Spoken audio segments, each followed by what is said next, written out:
This is a heck of a drive down memory lane for me. Literally, guys, I'm in Berlin, New Jersey, coming up on ADCO Dragway.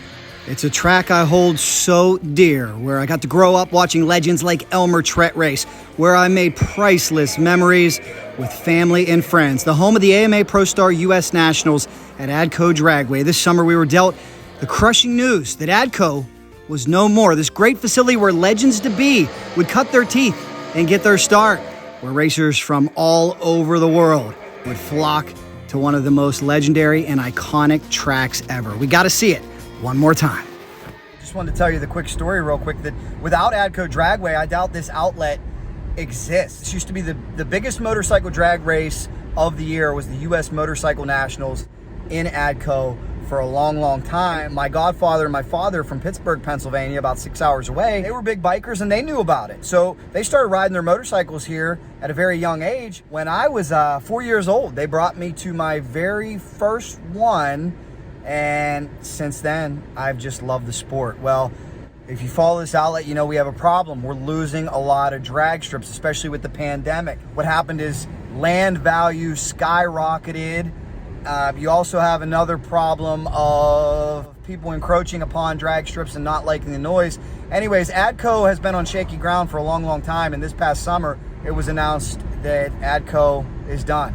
It's gone. And I haven't been there in a few years, and being that I was close, I want to drive by and see what it looks like right now in its current state. It's tough. It's something that I know a lot of the NHRA teams, from Tony Stewart to Steve Torrance to Mike Salinas, they're concerned about keeping these drag strips open because owners are getting better offers or the track's not making enough money. And here comes a Walmart, here comes a distribution center, here comes condos. So very, very tough. I want to take a look at what ADCO looks like now, and maybe we'll get a little bit more information about what the future of it is. But boy, we got some memories there, some incredible motorcycle drag racing memories from throughout the years.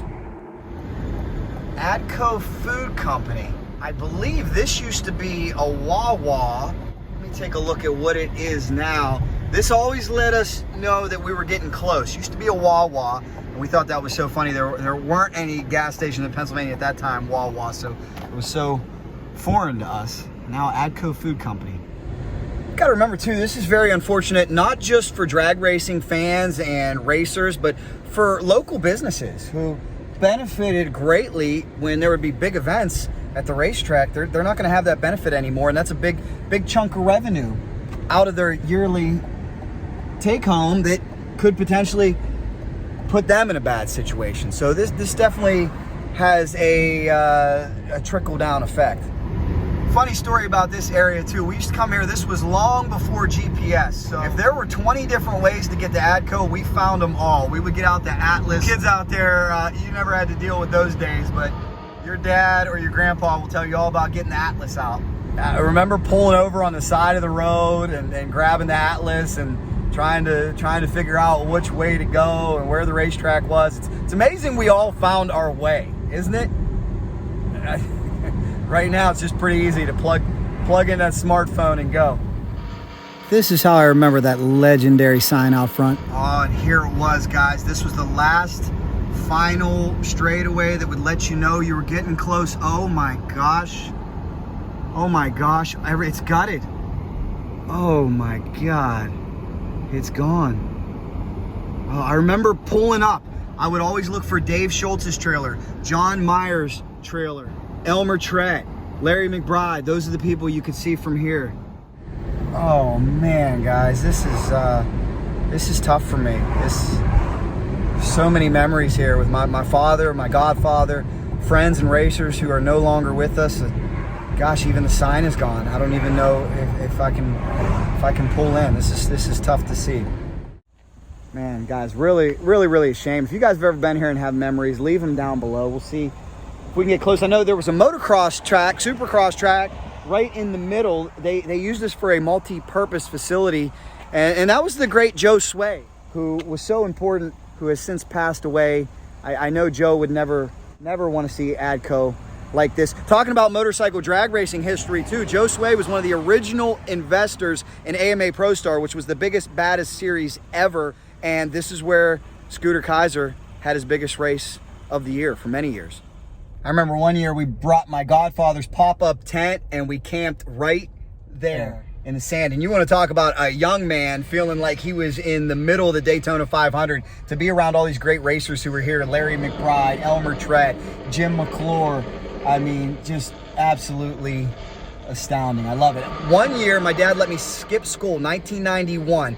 Skipped school because the race got rained out on Sunday. It was just a day like this, muggy, gray, and we stayed over till Monday, and that's when Larry McBride set a record, beat Elmer Trett in the final. There was the gate right there. Oh my gosh. This is where you would enter the racetrack, right here. But back in those days, that's what we had to do. It took all the money my godfather and my dad had just to get to the racetrack from Pittsburgh, Pennsylvania. So I really thank those guys for bringing me out here. I'll tell you a quick story too about how much this race meant to us. I know one year, I think it was 1997 maybe, I don't know. My godfather's driving out. Halfway here, he has horrible transmission issues, has to turn around. He's very, very upset. Can't wait to get his car into the shop. My dad and I go home. We just plan on missing it. We were so sick and depressed that we weren't going to make ADCO. My sister lets us borrow her car, and we drove back, got here, right here, this spot, probably 3 in the morning, maybe 4 in the morning. I think my dad and I got about 2 hours of sleep each in the front seat of the car, and then both went in, both paid our admission, and sat there and watched the race, and we at least made it. That's what ADCO meant to us. We just couldn't miss it. Couldn't stand to sit home and realize we were missing it. Look at all the sand base down here too. Boy, there were a lot of records set here, a lot of cool things that happened here for sure. Some of the greatest racers ever used to fill these pits. And you guys remember, if you were here for the motorcycle race, the US Motorcycle Nationals, it was hard to find a parking spot. It would be loaded, filled. There were some really big races here, and this side of the pits would actually be filled up as well on some of those Pro Star races. Here's where you would enter the track, right here from the staging lanes. I know noise complaints were an issue that ADCO had to deal with for quite some time. Because of that, if you remember, they built a huge wall, and it was designed to cut down on the noise. Now, the cool thing was it made an ADCO burnout sound like a burnout nowhere else.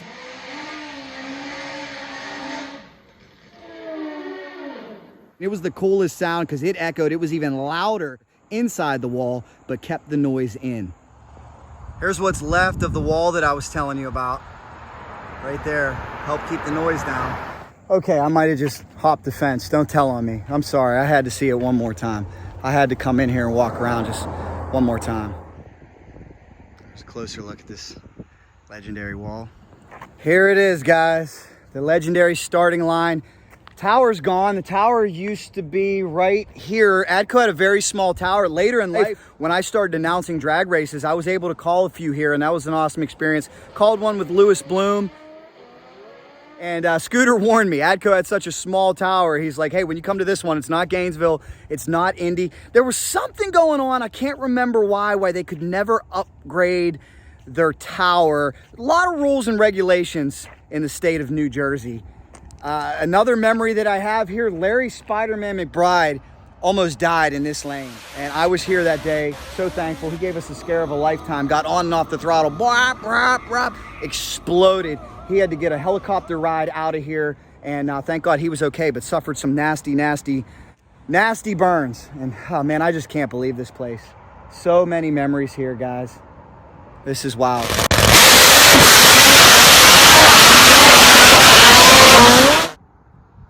Recently, the motorcycle, one of the greatest Top Fuel bike racers and drag racers of all time, Elmer Trett, went up for auction too, and it was making a lot of us emotional, and we were telling a lot of stories. And I'll tell you, this is where I watched Elmer Trett win so many races, and his bike used to be on display with his great family back there in the pit area.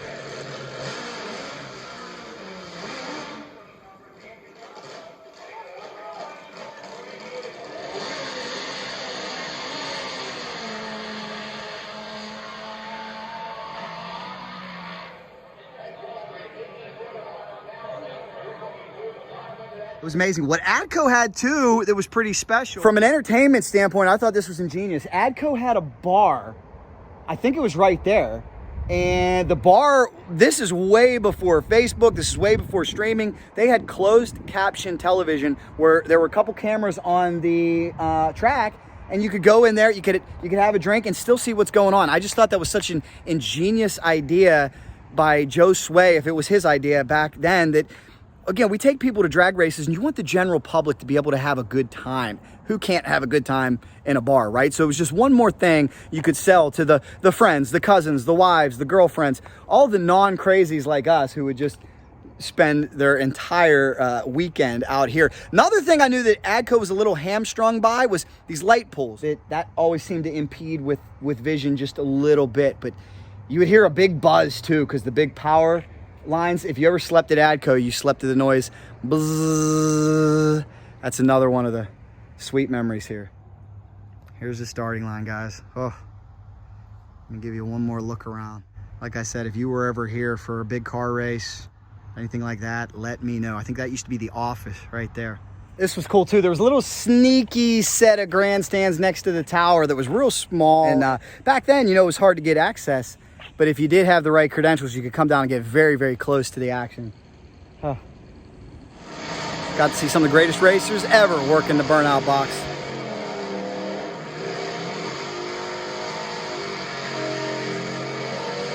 I want to show you something else that was unique about ADCO too, that was so special, okay? The return road was in front of the grandstands. Here you can see the concrete pillars for the grandstands. This was the return road. At many tracks, you don't get to see the racers come back. It'll just be a road that goes directly into the pits after the ET shack, after the time booth. Here, you got to see all the racers come back. So what would happen after a big win, after a record-setting performance? It was like a curtain call. Fans would go nuts. I remember them going nuts for Elmer Trett, Larry McBride, Dave Schultz, John Myers, Jim McClure, Happy Ring, all those guys that I just have sweet, sweet memories of right here. I remember one time a big man, Joe Holt, started beating everybody. He was like 300 pounds, started beating everybody on his Hayabusa, and the Philadelphia crowd loved it. They were just roaring to their feet, guys. A special, special place here at ADCO Dragway.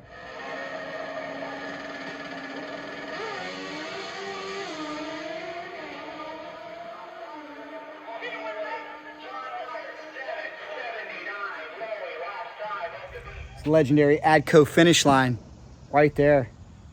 Whew. Oh my gosh, I see a snake stuck in the VHT still. Hey, you might have seen some New Jersey snakes here. Hopefully that guy, okay, he's not alive. Now, having just saw an 8-foot snake down in Florida, that doesn't bother me too much. I'm just gonna let him be, but this is it, guys. A look from the big end. Can you imagine how many drag races that have been run down here? How many photo finishes, how many minuscule centimeter finishes this finish line has seen throughout its history? Gonna miss you, ADCO.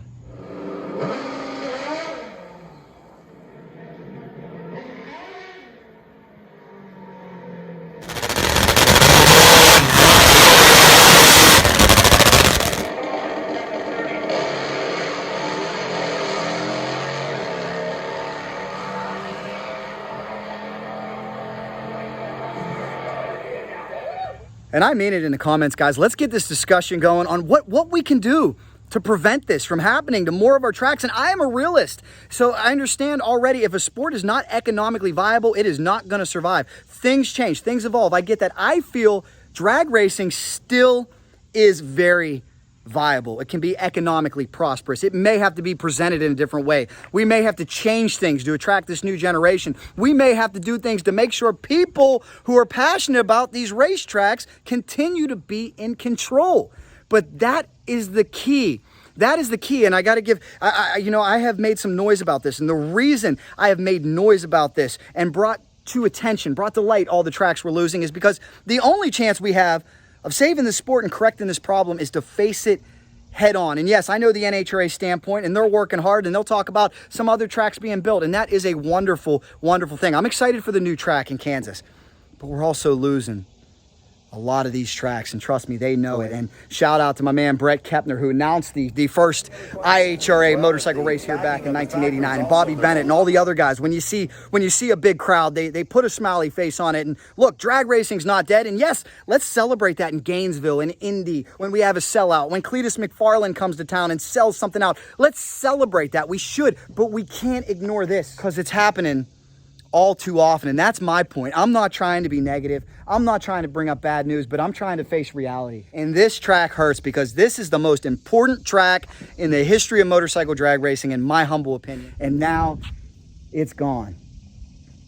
What do we have to do? I know it has the attention of the big wigs. It has the attention of motorsports professionals like Tony Stewart and the Capco boys and the Torrances and great guys like Mike Salinas, all these successful businessmen.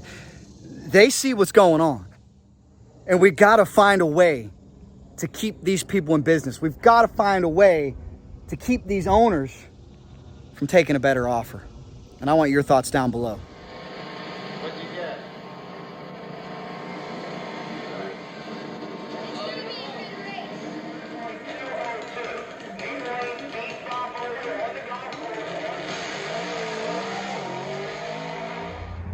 Well, nobody has thrown me out of here just yet or called the authorities. That's good. Guys, I'm reflecting and I'm reminded of something that I also said during that Elmer Trett auction, and that is, you know, more than anything in this life, what's it all about? It's not necessarily about the rubber, the steel, the aluminum of the motorcycle. It's not about the concrete. It's not about the LED lights of the Christmas tree, the souvenir, the tower. It's about the people and the memories. And standing right here, I have so many memories. I'm so incredibly touched. I want to thank my dad, my godfather, for bringing me here as a young boy, for igniting that love in me. I want to thank John Myers, the late great pro stock motorcycle racer who I had a conversation with right there when I was in 7th grade. I want to thank Elmer Trett, Jim McClure, who took time to talk to a 7th grader to tell me, son, alcohol's for drinking, gasoline's for washing parts, nitro's for racing. He told me that. I want to thank all of my dad's friends. I want to thank my dad's late friend, Mole was his name, who took me for a ride on his Harley in the sand. And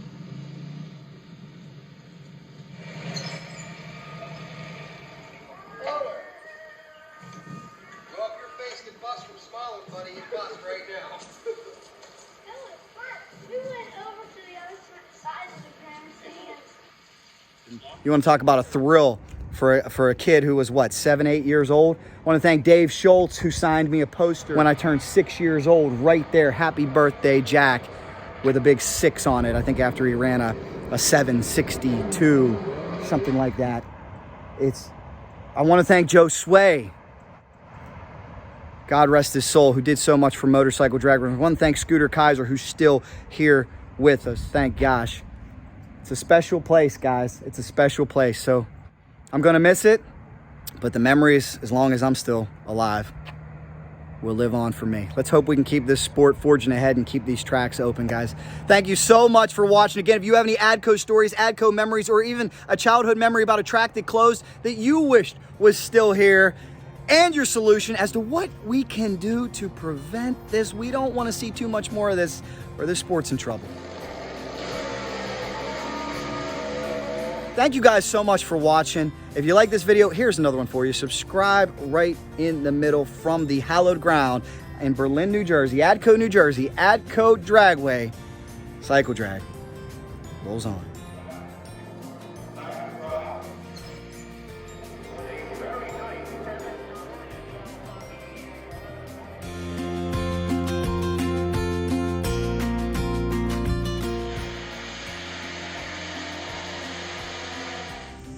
Goodbye, ADCO. I'll never take the memories.